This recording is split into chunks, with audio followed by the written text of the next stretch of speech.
ہم یہ سمجھتے ہیں کہ صرف گھر اینٹوں پتھروں سے بنتا ہے۔ گھر کے ماحول کو ٹھیک رکھنا سب سے پہلی ذمہ داری بچوں کے لیے اچھی ماں کا انتخاب، اچھی بیوی لے کے آنا گھر میں، یہ سب سے زیادہ اہم مسئلہ ہے۔ نہ مانے ہم، لیکن بہرحال ڈھیر ساری جگہوں پہ دولت دیکھی جاتی ہے شادی سے پہلے۔ ماں باپ نے بڑی زیادتی کی، بڑا ظلم کیا، ناراض نہ ہونا، بڑا ظلم کیا۔ پیسے دیکھے، بچی اور بچے کا نکاح کر دیا۔ یہ اتنا بڑا زندگی میں آپ نے اپنی اولاد کے ساتھ ظلم کیا ہے کہ آپ تو سائیڈ پہ ہو جائیں گے، لیکن وہ بیچارہ ساری زندگی اس کو بھگتے گا۔ نبی پاک صلی اللہ تعالیٰ علیہ وسلم نے الفاظ کو کھول کر بات کو واضح کر کے بتایا تھا۔ ایک تو ہوتا ہے نا کہ آپ کو کسی تشریح میں جانا پڑے، حضور نے بالکل کھول کے فرمایا کہ عورتوں سے محض ان کی خوبصورتی کی وجہ سے شادی نہ کرنا، اس لیے کہ خوبصورتی ان کو ہلاکت میں ڈال دے گی، اور فرمایا محض ان کے مال کی وجہ سے شادی نہ کرنا، مال ان کو سرکش بنا دے گا۔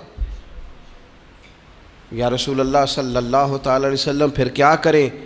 تو محبوب فرمانے لگے ان کی دین داری کی وجہ سے ان سے شادی کرنا۔ اور یہ ابن ماجہ میں لفظ موجود ہیں، اللہ کے محبوب علیہ الصلوۃ والسلام فرمانے لگے کان میں سوراخ والی کالے رنگ کی باندی اگر دیندار ہو تو تمہارے لیے بڑی بہتر ہے۔ باندی ہو، رنگ سیاہ ہو، کان میں سوراخ ہو، اس سے نکاح کر لینا، شرط یہ ہے کہ دیندار ہو۔ بہت اثرات ہیں ماں کے، لہٰذا اس انتخاب کے اندر باریکی کا مزاج پیدا کریں اگر اپنے گھر کا ماحول ٹھیک رکھنا چاہتے ہیں۔